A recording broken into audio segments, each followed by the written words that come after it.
Welcome to Windows on the World, and what a great show we've got for you tonight, all about the Brexit betrayal and what's behind it. Join me, Mark Windows, for Windows on the World live every Sunday 9 to 11 p.m. GMT. Check out our archive and programme stream at windowsontheworld.net. Welcome to the show. Now, every week we highlight the interconnected machinery of propaganda, its agents, its NGOs, think tanks, charities and other interconnected organisations, from the fake Greens to the bought and paid for lobbyists to the uninformed or willfully ignorant MPs and public servants. It's a network of useful idiots, and they're out there and they are controlling the narrative of public opinion. Well, that is what they are led to believe. Now, this week we look at the Brexit betrayal and how most of the voting public have been misled by the distraction in all media. The scare stories and the lies which have accompanied this are constant and persistent. We also take a look at other subversives in our midst in the form of fake activists. Now, that's something that's not new at all to this show and something we've covered a lot. Check out our archive. But the use of the word fake has become a bit of a theme in recent shows, but it is the shortest and best word to describe the current situation. So first, the smokescreen which has filled the wall-to-wall coverage on Brexit has succeeded in supplying mass disinformation to the public. The whole scenario has been stage managed by the state and its repeaters to stop what is in actuality already legally established and was laid down in 2017 in an easy to understand legal framework. We're going to look at what legal expert and barrister Saima Hanif of Essex Chambers put forward directly from the WTO rules, that's the World Trade Organization rules, and its Article 24, and this was in May 2017. Now, this is what the government should have been preparing for all this time, but has failed to do so, instead using misdirection and trivia to distract the public. So, let's take a look at the World Trade Organization rules and what the UK government and Theresa May have ignored against the interests of the UK voters. Now, this is from Butterworth's Journal of Banking and Law, May 2017. It says, there should be a free trade agreement negotiated with the WTO. There are two options under WTO rules. Option 1. After 2 years, and remember this was from 2017, the UK could leave the EU single market without any preferential trading agreement in place. I'll just repeat that. This is option 1 of the WTO rules. After 2 years, and remember, as I said, this was from 2017 in May, the UK could leave the EU single market without any preferential trading agreement in place. It would trade with the EU under WTO rules and would be in the same position as any country that does not have a free trade agreement in place. Okay, that's option 1. Now, let's get on to option 2. This is an interim agreement in accordance with World Trade Organization rules GATT, okay, pending the full agreement. Now, reliance on the WTO rules comes from GATT, the General Agreement in Tariffs and Trade, also the General Agreement on Trade and Services. With no FTA in place, the UK would just fall back on the WTO rules as contained in the two agreements mentioned. The UK would not be able to offer more preferential trading terms to the EU and vice versa. All trading under the General Agreement in Tariffs and Trade are treated the same. Well, surely that's better for a free market. Now, the UK would then be subject to the external tariffs of the EU. For example, 10% levied on imported vehicles. We do not have WTO schedules in place as we are still in the EU. In other words, the government should have been sorting this out over the last 2 years, and that's the deception. The drafting process among the WTO members could take 2 years, but a longer process of 10 years or more is allowed and in place under WTO rules, with a further extension available after that. A common customs tariff between the EU and UK is in the first instance not a difficult process. There can be an interim agreement made under WTO pending completion of a full trade agreement. There is provision for a dispute settlement understanding relating to customs unions, free trade areas or interim agreements, leading to the formation of a customs union or free trade area. Now, all this could have been in place by now, but wasn't, because the intention of the Global Action Plan and its puppet politicians is not to leave the EU. The globalist looting agenda and destruction of all sovereignty and free movement will not allow the EU to leave despite the majority vote. Now, this exposes the fact that the UK is under global governance and run by the globalists' third-party unelected dictators in Brussels. I'm now going to read what our guest on tonight's show, Tim Sanders, had to say after meeting at last week's Brexit gathering in Parliament Square. So, following meeting myself and Piers Corbyn on Friday 29th of March in Parliament Square, here's Tim's background and what he emailed to us. This is Tim Sanders, who we're going to hear from in a minute. I am an economics graduate, KPMG qualified chartered accountant, and a qualified member of the Institute of Treasurers. I have worked in a very senior financial roles at major companies in several sectors, including FTSE companies, during my career over nearly 30 years. As a British national and taxpayer, I'm extremely concerned about the situation facing the UK today. I informed you of the importance of respecting the referendum result and, in the event of a no-deal scenario, invoking World Trade Organization Article 24, which could offer the UK a smooth transition to depart from the EU. In summary, legal experts believe that if the UK leaves on April the 12th with no deal, then under WTO 24, the UK would be able to maintain the existing free trade arrangements with the EU without having to hand over any monies, whilst the UK negotiates a trade deal with the EU. Now, the UK is a founder of the WTO and has a seat on the WTO. And being a member of the WTO allows the UK to maintain the existing free trade deal with the EU and not crash out, which is the term that's being put out by the change agents at the moment. He carries on. If WTO 24 is invoked, then the UK does not have to pay over any monies to the EU whilst we negotiate a trade deal with the EU. If the EU knew that they would lose 39 billion, they would come back to the table very quickly.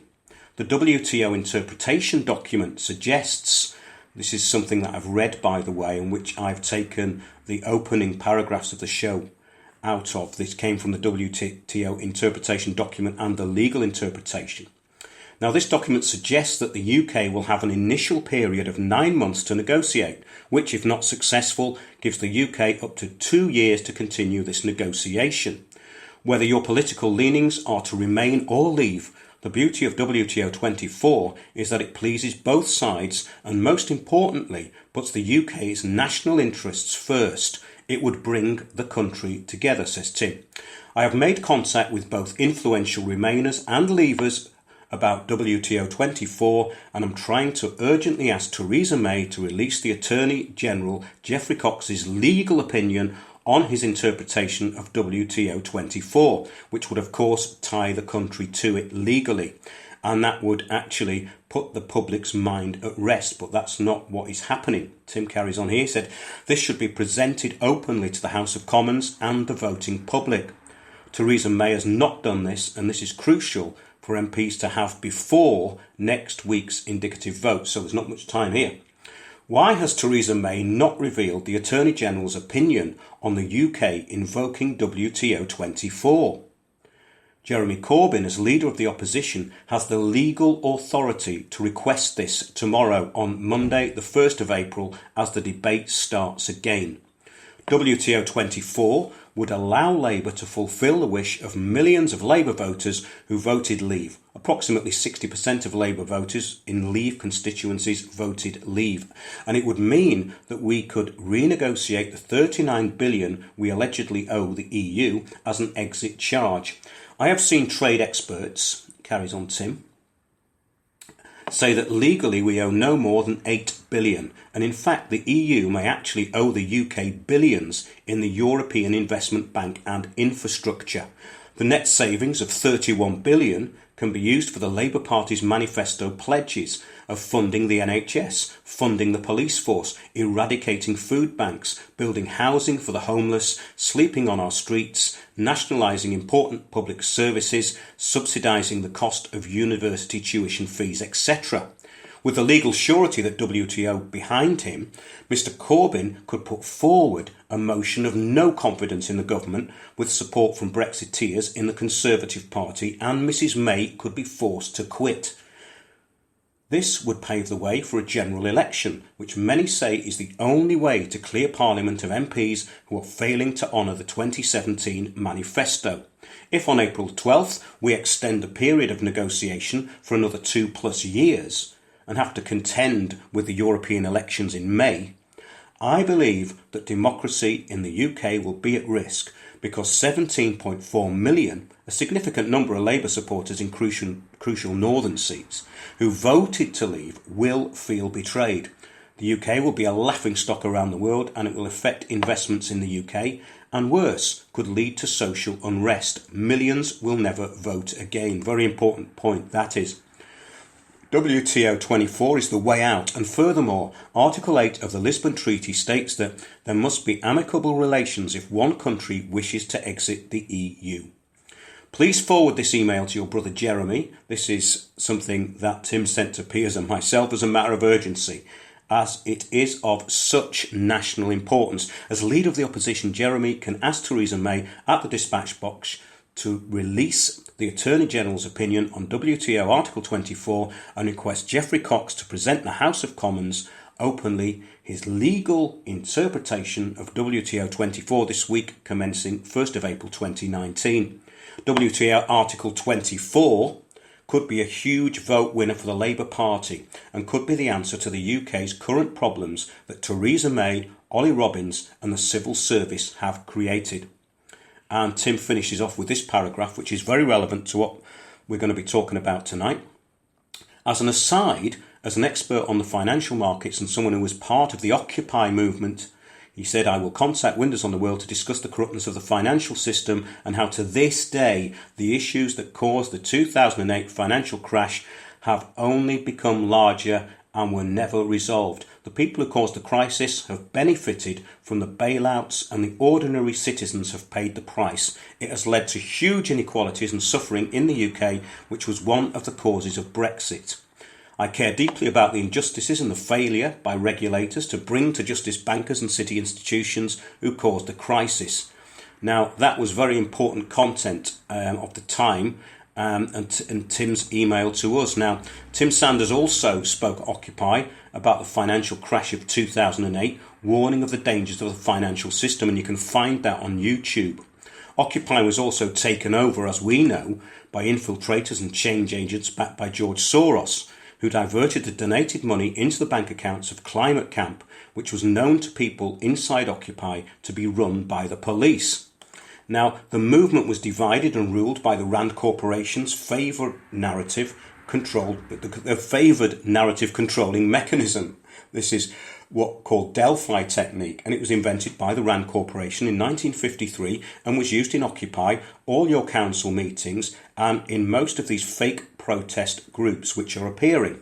Now, Delphi technique is a way of controlling groupthink through unelected facilitators trained in the methods of control which steer groups towards intended outcomes as limited choices are given and the leaders within the group get rid of all opposing views and narrow the choices into the intended outcome.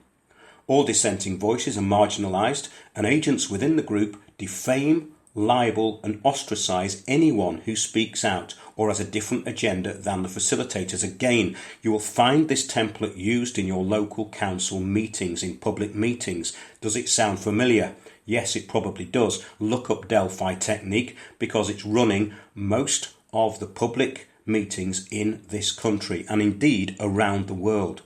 So, as we've reported, the same infiltrators who took over and steered Occupy into the Soros-backed climate change taxation agenda, taking out all voices of reason, are the same agents now operating within the fracking protests. Now, we're going to get onto this a bit more later and in coming weeks, especially in coming weeks. But if you have a look at a YouTube channel, there's a chap called Gazer Frackman, and he spells that Gayzer, Frackman, Frackman. That's Gazer Frackman on YouTube. And he highlights the use of basically these trained change agents and the way that they're imposed and they control the narrative of all protest and public opinion. And he also quite humorously refers to the use of elderly garden gnomes as activists and agent provocateurs. That's particularly interesting. But more on the agents of the state masquerading as activists coming up in future shows and indeed in our archive. But let's hear what Tim Sanders had to say about WTO rules, Article 24 and the betrayal of the voting public by the current government. We'll just get Tim's recording. Join me, Mark Windows, for Windows on the World live every Sunday 9 to 11 p.m. GMT. Check out our archive and program stream at windowsontheworld.net.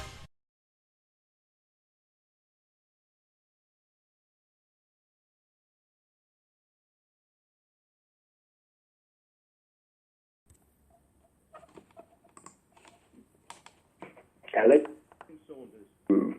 Just for the listeners, I met Mark last week on Brexit Day, really, March the 29th. I am a Brexiter, and we were talking about a lot of issues, a lot about the concerns that we had. And the biggest concern I think me and Mark shared was that whatever party political persuasion you are, we are now at a seminal point in our history of this country where potentially democracy will be betrayed and the result of the referendum is likely to be overturned. But this weekend, I think, is really apt, and I want to talk about WTO 24, which is an article of a Brexit gap, which is going to be increasingly important and has largely been ignored by the mainstream media and the political class. Why it's important is that Yvette Cooper and Oliver Letwin's bill last week has essentially assiduously tried to rule out no deal, and it goes through the House of Lords on Monday and probably Royal Assent on Monday evening. That essentially has now tied the government's hands and very cunningly is now leading the country to be aligned with Europe in the long run. Now, the same people who are winding the populace up, saying we will crash out if we have a no deal, are individuals such as Alistair Campbell, Peter Mandelson, the Blairites, and they've created hysteria that there is absolutely no way we can have a no deal. Now, I want to take everyone back to 2002, 2003. Those same people argued the invasion of Iraq was because there were weapons of mass destruction. That was the main reason. Hans Blix was to produce a report that subsequently never got produced. And even ignoring the advice of the UN, the French President Jacques Chirac, Schroeder, the German Chancellor, we invaded Iraq. 15 years later, it is one of the greatest tragedies of this existing generation, because the unintended consequences of that invasion led to hundreds of thousands of deaths. It led to the Middle East completely fracturing. It led to the refugee crisis. It's led to the political situation now we have in Syria and the increasing desperation in Yemen. And if we had just stood back and said, let Hans Blix finish that report and then let's make a decision, then I think the world would be in a very different place. And yet, those same individuals pressurized and frightened the nation and forced a bad decision. And individuals like Robin Cook, who stood up and said this isn't right, were denounced as idiots and madmen. Now, we're at the same situation this week. Yvette Cooper and Oliver Letwin have said, under no circumstances can it be there a no deal, because we're going to crash out. The world will end. The world will end. It'll be dreadful. But as rational human beings, let's just stand back and think, what are we really saying? We're saying that if we were to leave in a no deal, we're changing our trading arrangements. We're moving from the European Union trading rules to WTO rules. This isn't a nuclear explosion. It's not a thermonuclear, disaster. That's rationally what's going to happen. Now, If we had a Prime Minister who was confident, and this is probably one of the worst Prime Ministers we've ever had, she would have planned for this in advance. Potentially we'd go down a no deal. The transition would have been actually relatively smooth. If we are to go with a no deal now, then it's going to take a few months, probably a whole summer to get this sorted out. But hidden in the WTO is an article called WTO Article 24. Now, if you stand back, the legal basis of the WTO is when there is dispute, there's to be harmony. They don't want the world to fall off a cliff edge. That's really the precedence of WTO. And what this article is essentially saying is if we're in a no-deal situation, then under WTO 24, we can maintain the existing free trade arrangements with the EU without having to hand over any monies whilst the UK negotiates a trade deal with the UK. We have a period of 9 months, and it can be extended to 2 years. There are some legal opinions that it can be extended to 10 years. Now, let's stand back and think what we're saying here. We're saying that if we leave with a no deal, WTO rules come in. WTO 24 is then applicable. It means there's no crashing out. We maintain the existing EU trading agreements while we agree. So, businesses and investors don't need to worry. We then negotiate from a position of strength with the European Union. We also don't have to hand over 39 billion. To quantify that, the cost of running the London Metropolitan Police is about 4.5 billion. The cost of the police force in the UK annually is about 12.8 billion. I just looked those up yesterday on Google. So think what we're handing over. We're handing 39 billion and we're not asking any questions, even before we've agreed a trade agreement. What this allows us to do is to step back, go into a scenario where unfortunately both parties haven't agreed, and that's common in business. We then maintain our existing relationships, trading relationships. There's no crashing out for a period of 9, potentially 2 years, and then we negotiate. Many economists are arguing that potentially we only have to hand over 8 billion, and that's before you deduct the cost of the investment we put into infrastructure.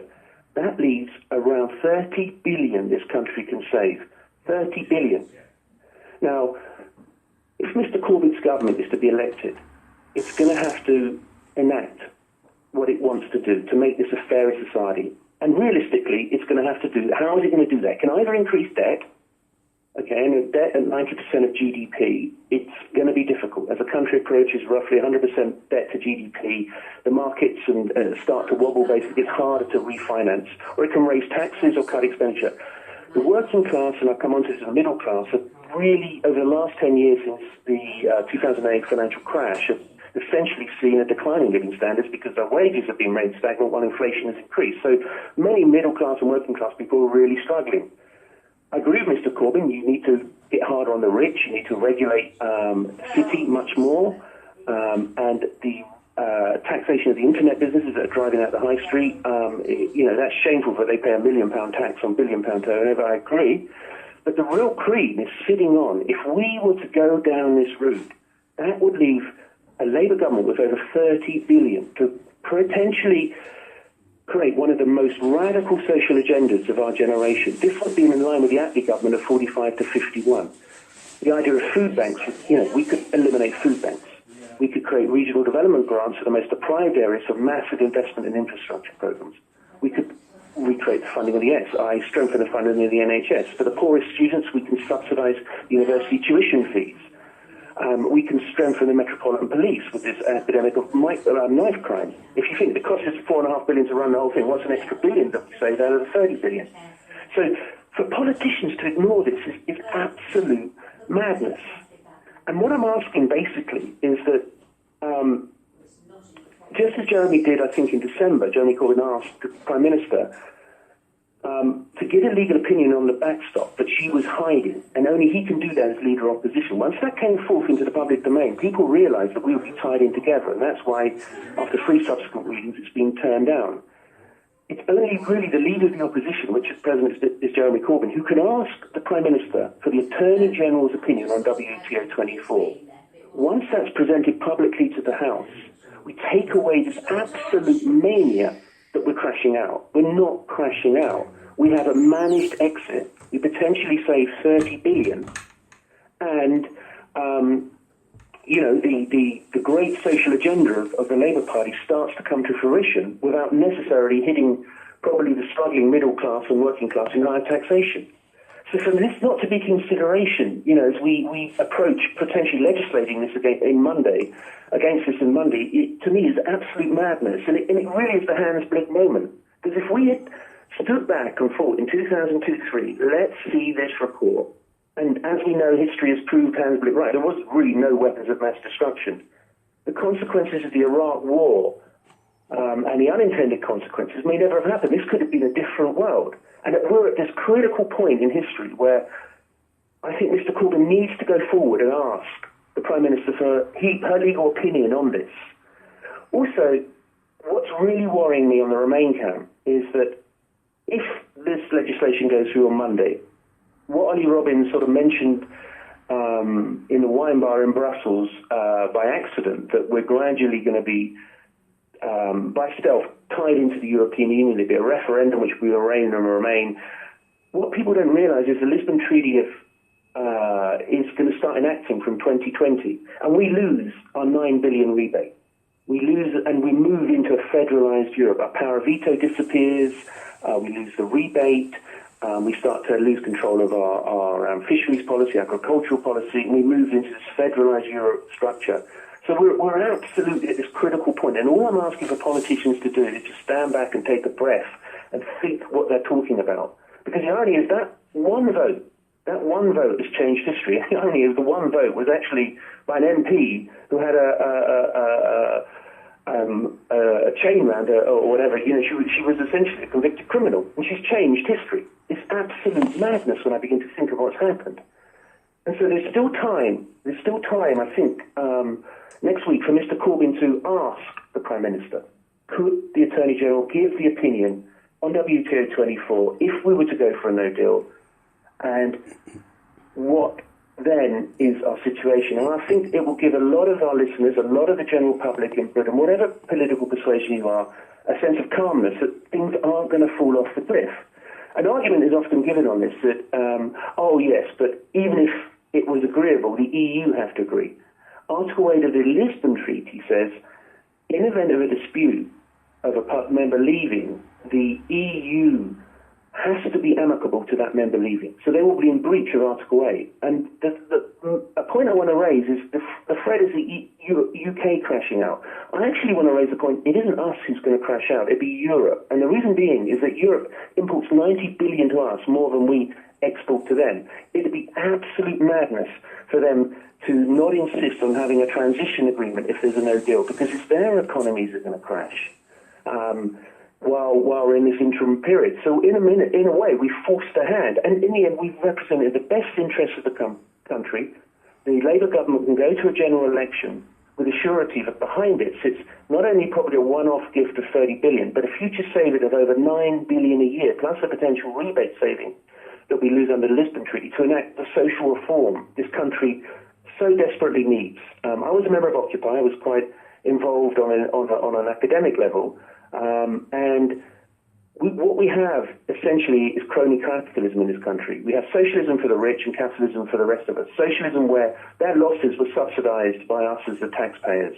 And we have capitalism for us where our rights are essentially being cut back, our wages are stagnant, we don't have any job security, and yet the elite, under the last 10 years, their wealth, their exponential wealth, we have some of the biggest divides since the Victorian era. So this weekend, in a way, is a turning point in our history. If we head down and legislate against this, and this question's not asked, then I think the unintended consequences of 10 years' time are that we are in a federalised Europe, that people talk about, I'm protecting the young if we remain. Now remember, the young will lose all their right of democracy and sovereignty if we head down the Lisbon Treaty route. Number two, as part of Occupy, I can categorically say this financial crisis isn't over. The reforms that were supposed to happen were never made, and the financial crisis coming will be 4 times greater than 2008. It means that by being aligned under the withdrawal agreement and the Lisbon Treaty, we will have to subsidise the banking crisis in Europe. If we exit the European Union, we don't have to do that. That will stop future generations being bankrupted in this country. And that's why I just think at this point, we just need to stand and reflect. And Jeremy Corbyn, as leader of the opposition, needs to ask the Prime Minister, could the Attorney General give his legal opinion on Article 24, WTO Article 24. That was Tim Sanders there, and we're just going to finish off with another comment from Tim now. Was that all right? Very good, very good. Perfect. And just a little addendum now from Tim coming up, because he's going to add something else to what he's just said there. Hi, Mark. Hi, Tim. Yes, go ahead. Yeah, I'm in terms of if the listeners want to have a look at any legal opinions on WTO 24, Martin Howe, QC, he's an international trade lawyer, gave a legal opinion on this to the Select Committee, I think, end of last year. I think you can Google that, where he argued it is feasible. It is feasible subject to the EU's agreement. And there's a very good article, if people Google, it's a barrister, the name is Saima Hanif, and she's a barrister from 39 Essex Chambers. And I'd just like to read her conclusion, because she actually comes again with the same conclusion Martin Howe comes in.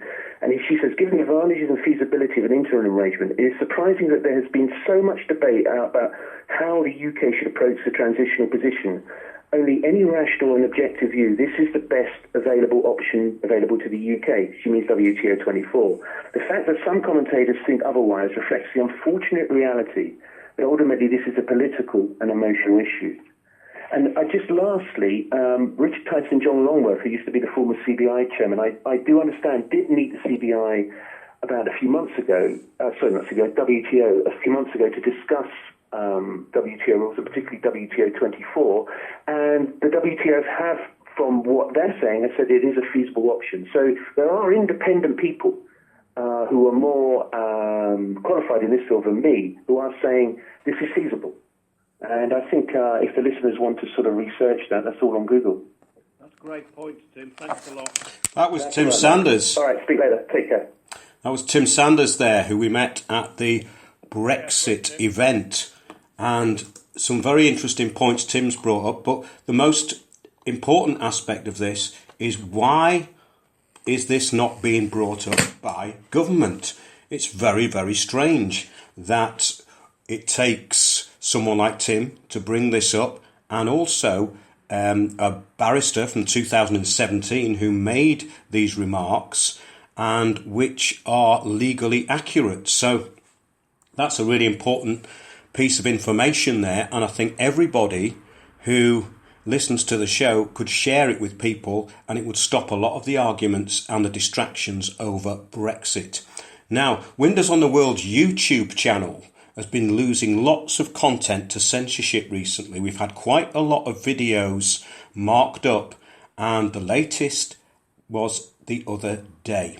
It was an interview from 2015. None of what they say below applies to the analysis in the interview. This is what they said.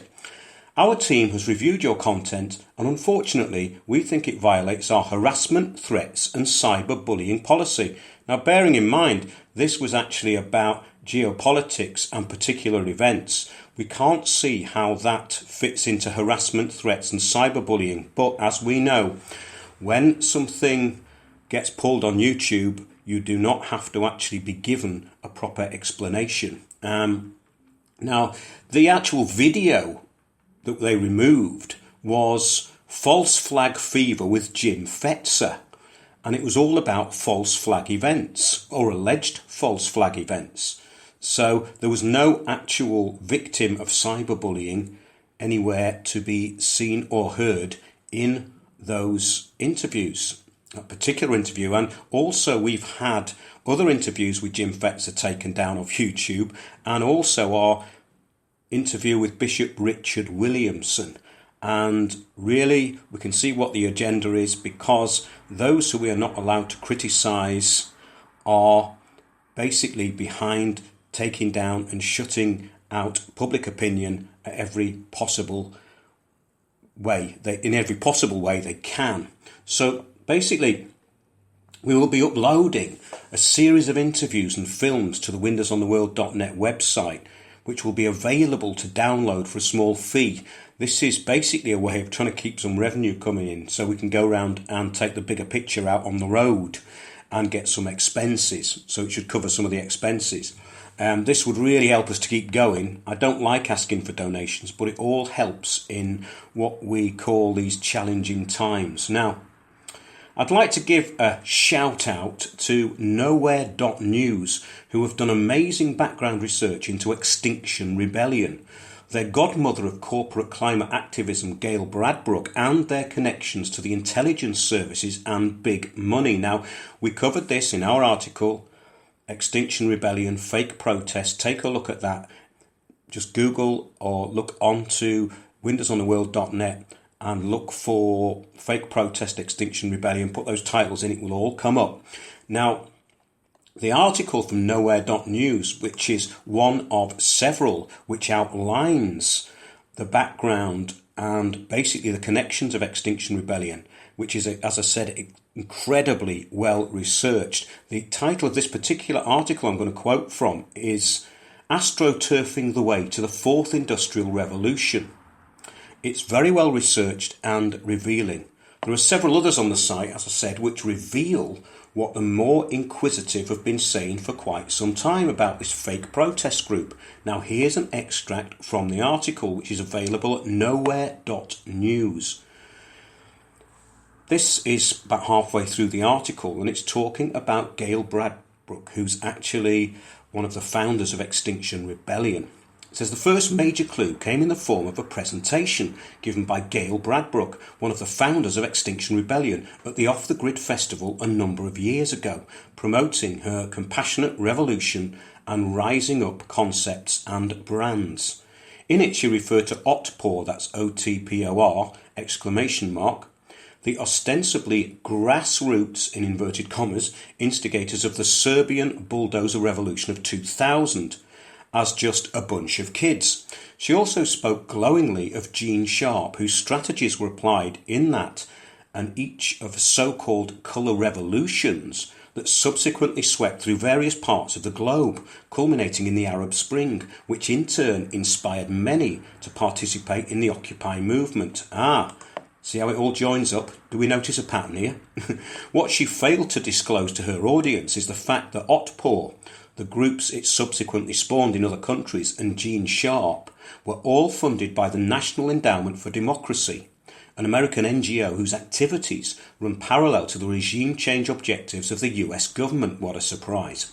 Widely considered to be a plausibly deniable above-ground arm of CIA meddling. Another notable oversight from her talk was any mention of what replaced the corrupt governments that these activist movements toppled.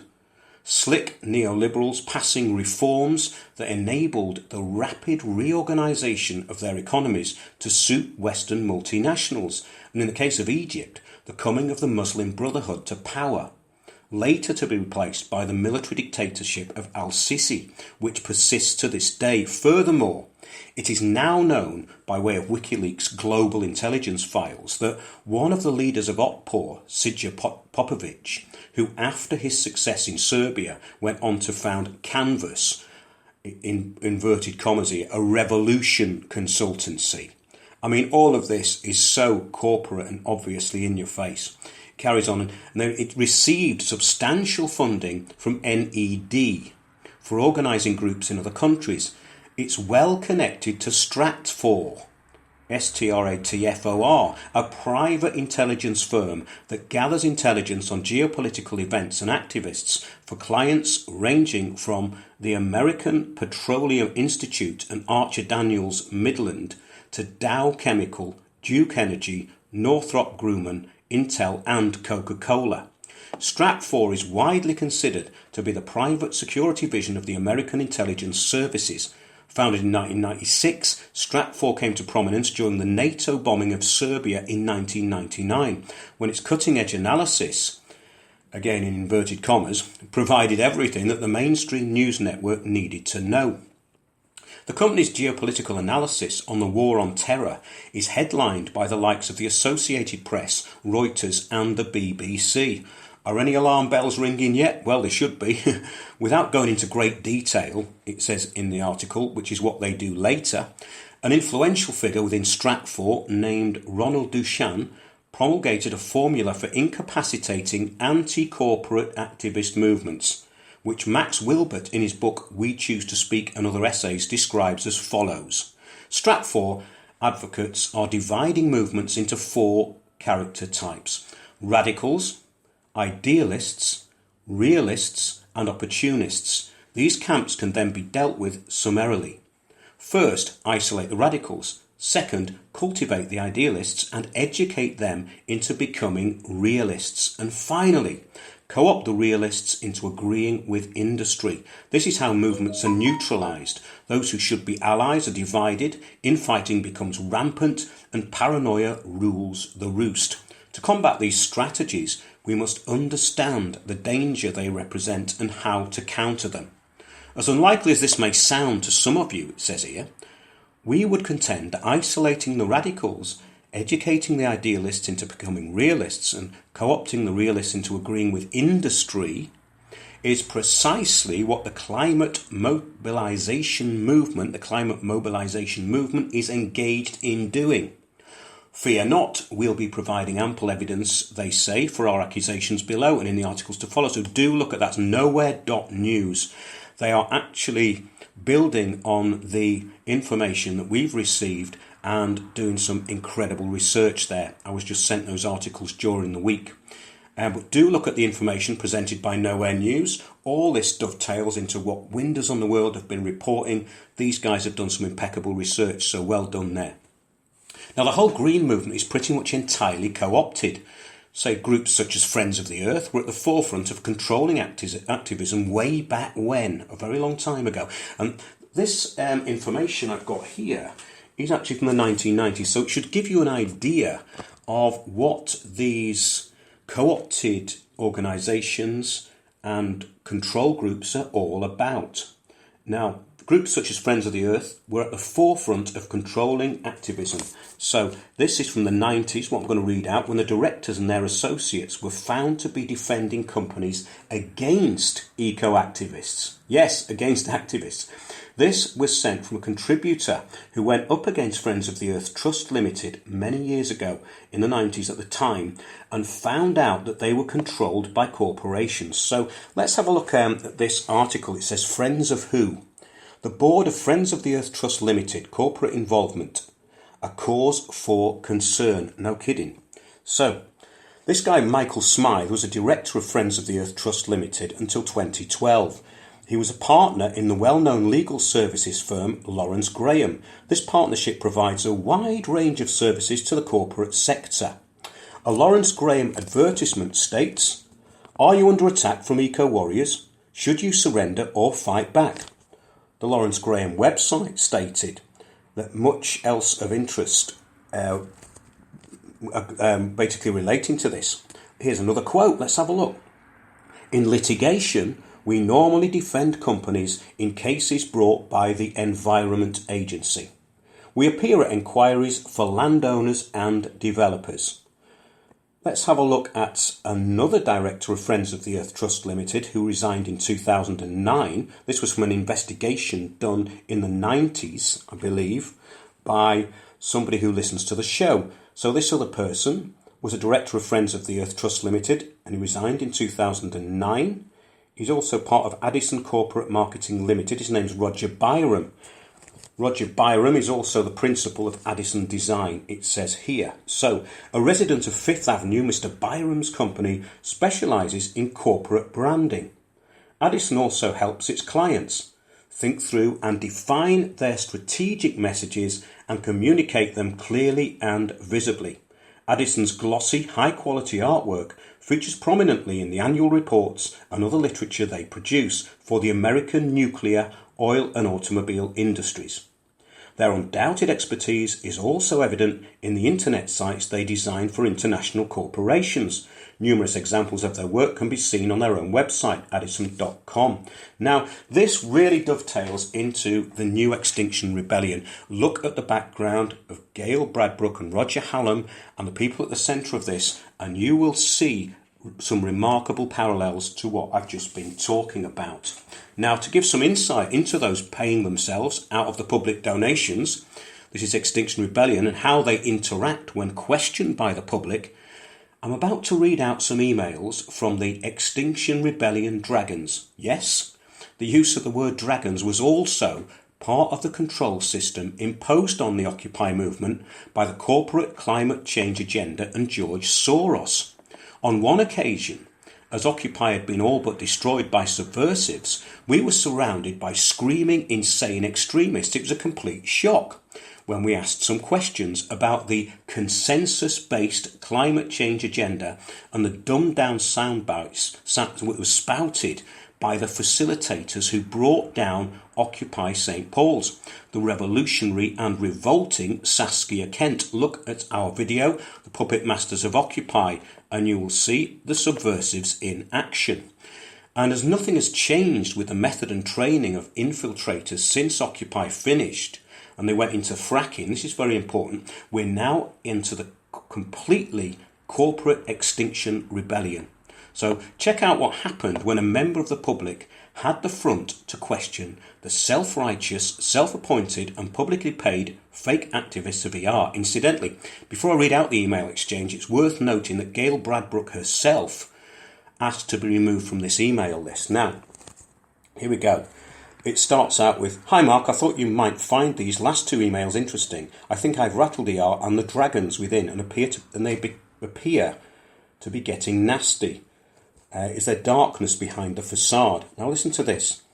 This is a reply which is talking about the person who made the inquiry. This is from someone called Dragon Tango. I kid you not. "Wow," they say. This is Dragon Tango. "This is rather bizarre. Who on earth is this character? He sounds quite confused for someone with so much experience. Only joking. We've been reading all about you this morning. Time to take a step back and stop speculating widely. We've had a quick consensus meeting." Oh, there you go. "We've had a quick consensus meeting this morning here at Dragon's Base. Our affinity group think that you should issue a full retraction as soon as you've slept for long enough for your brain to be working again. Please don't make me have to bring in another agent. That would be Dragon Alpha. She's the coordinator of the new action group. I should mention at this point that this is a legal action group. She has a law degree too, unlike myself and Dragon Echo. Regards, Dragon Tango." Now, is this the sort of reaction you should get when you're questioning an organisation which is meant to be a protest group, which is basically members of the public? Let's have a look here. This is from Dragon Echo. It says, "I'm looping in Janto, who set up a new affinity group recently. They are interested in this conversation." So this is a kind of Clockwork Orange type scenario that's being played out here. "Please bear with us while Janto makes the entry into the conversation. It will protect and strengthen the XR position." Having now read this character, what he said, he doesn't seem to realise how out of his depth he is. He appears to be meddling with people he does not understand. Can you believe this? This is like some kind of Clockwork Orange, Brave New World mafia movie. So our contributor asked, "Can you confirm the other dragons who sent emails to me as well? I said I would do this publicly. If you want to provide me with your case against," this is one of the people who actually contributes to our show, "then I'm willing to have a look at it actually. It's not very clear this. I'm willing to have a look at it. Actually, I don't know what your beef is about. This is about this other person. I've only just met her. By the way, just to let you know, I don't want to fight you either," says our correspondent. "Have a cuppa. Best wishes." Okay, now the response to all this was, "What you have done here is illegal. I'm going to go easy on you and just say, please remove me from this list pronto.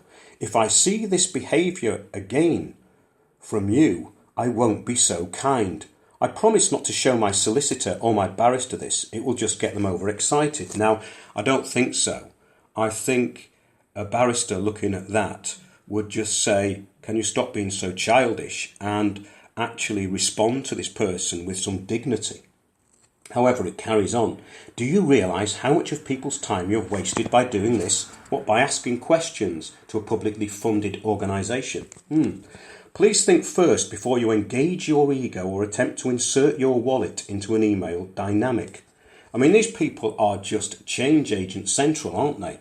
I mean, they are trained robots, absolutely.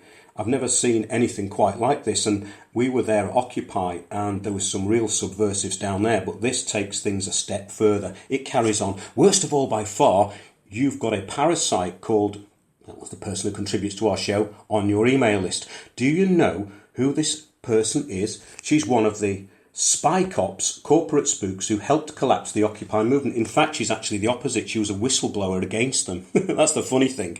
So yeah, well done. You've been feeding intelligence to a known subversive who only has her own interests at heart. I sincerely hope this was not your intention. I'd like an apology for what you've done and a recognition that your actions have been damaging and could be potentially life-threatening if you continue on this present course. Am I making myself crystal clear?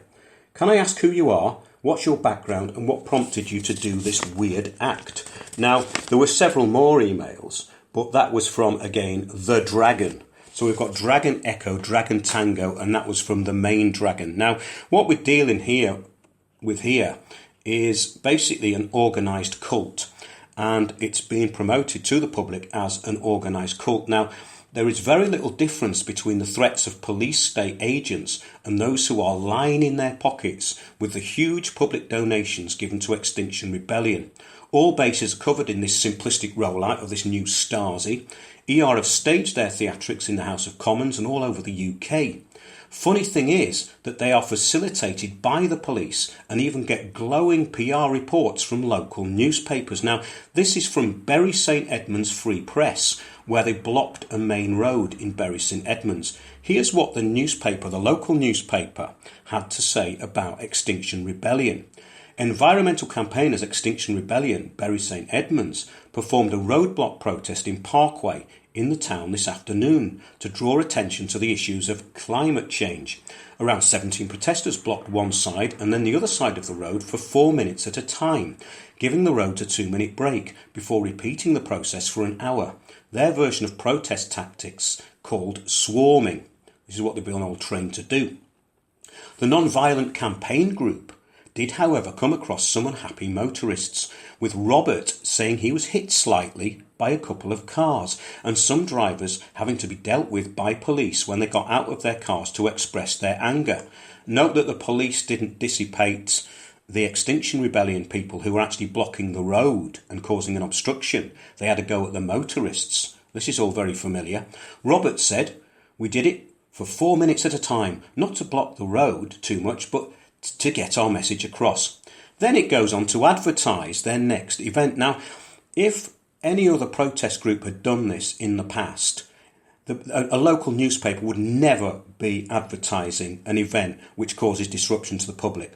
However, it carries on. The group's next event will be on Thursday, April the 11th, when they will meet at Bury St Edmunds bus station at 8 a.m. before walking to London in 4 days to meet up with other branches of Extinction Rebellion for their International Rebellion meeting. If you wish to find out more information about Extinction Rebellion Bury St Edmunds or wish to join them on their International Rebellion, go to the group's Facebook page. So, can you think of any legitimate protest group which was supported by the press, police and government? It's like Climate Camp, Reclaim the Power and all the controlled opposition groups rolled into one. And just before we wrap up tonight's show, we are going to come back for a part 2 with Piers Corbyn and Sandy Adams. So that will be directly after this show. For anyone who's listening live, it will be in 15 minutes. But in other European news, UN EU Soros cards, that's the title.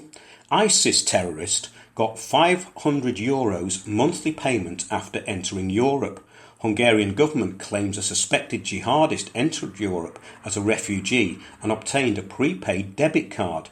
The EU has issued some 64,000 such cards to newcomers. But Per in Sweden, our regular correspondent, added to this, nothing to see here. Hundreds of hardened jihadists in Europe funded by these mysterious debit cards that are handed out to select new arrivals. As the EU says, they know exactly who receives these cards. What do we make of this? Clearly, says Per, this is a NATO deep state project to create a new terrorist army inside Europe along the same lines as Operation Gladio. Now that's an interesting and chilling thought, isn't it? These people will be armed and activated in the event that any European country is getting too independent-minded and nationalistic. Well, that seems to have been the pattern so far, if you do some research. The recent terrorist attacks indicate that terrorists are selected, and the EU and NATO go hand in hand facilitating it. This is my addendum, all part of the strategy for implementation of the Pan-European Plan and the Global Action Plan. And finally tonight, this is from civilsociety.co.uk and ties in to all of these organisations we talk about, and this is about, yes, the charity sector. The title is "The Charity Sector is Entering a New Economic Phase." Charities should be asking themselves fundamental questions about how they operate in order to continue to be successful, Sir Stuart Etherington said this morning. This was on the 1st of April. Etherington delivered his last annual State of the Sector address at the NCVO annual conference this morning, where he urged the sector to embrace change. Oh, that's the C word. Make sure it is at the centre of coming up with a new vision for the country and move on from media attacks. Well, this is all very interesting, isn't it? We talk of change agents, and change agents always mention the word change, but they never tell you what's going to change. And what actually is changing is that the controlling of the narrative of public opinion is now being facilitated by charities. Look at Hope Not Hate, look at several others that we've covered. Now, the use of charities to hoodwink the public and influence and control public opinion does need to be changed, but I don't think that this is the sort of change that they mean. Now, that's it from tonight's show. I'm just going to have a quick look into chat because I've not really had a chance to look there. We've got quite a lot of people in there. Eric von Essex says mass immigration is an integral part of the Coudenhove-Kalergi plan. I think you are preaching to the converted there, Eric, but in actual fact, at the Brexit gathering last week, I went into a pub in Whitehall, and downstairs in the toilets on the mirror in front of the wash basin was "Look up Coudenhove-Kalergi plan, research it." That was quite encouraging. Annie says, sure, although I don't use the name Coudenhove-Kalergi anymore when I try to explain it to people because they can't remember the word. I just say UN Agenda 21. And Eric adds, it's also an integral part of ideological subversion. Annie says, yes, I know. Now, we do need to get this information out to more people out there. So please tell people about our talks.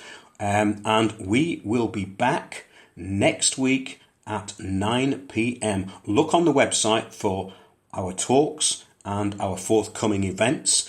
And remember that we can do talks in your local area. The bigger picture featuring myself, Sandy Adams and Piers Corbyn is available to book through the website. So, Stu's just said, hello, Mark. I'm going to say good night, everybody, for this part of the show.